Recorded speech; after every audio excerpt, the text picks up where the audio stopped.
Good morning, friends.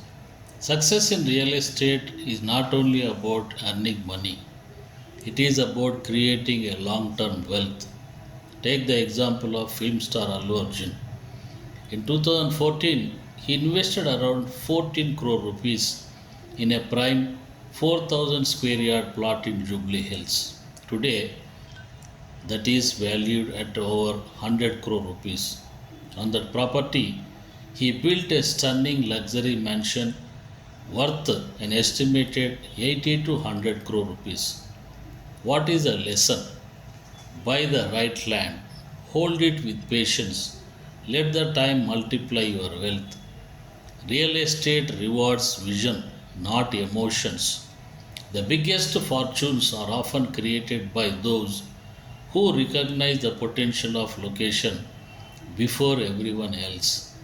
Don't just spend your money, invest it wisely. Don't chase quick profits, build lasting assets. Your next real estate decision could change your financial future. I am D. Raghavendra, motivational trainer. Thank you.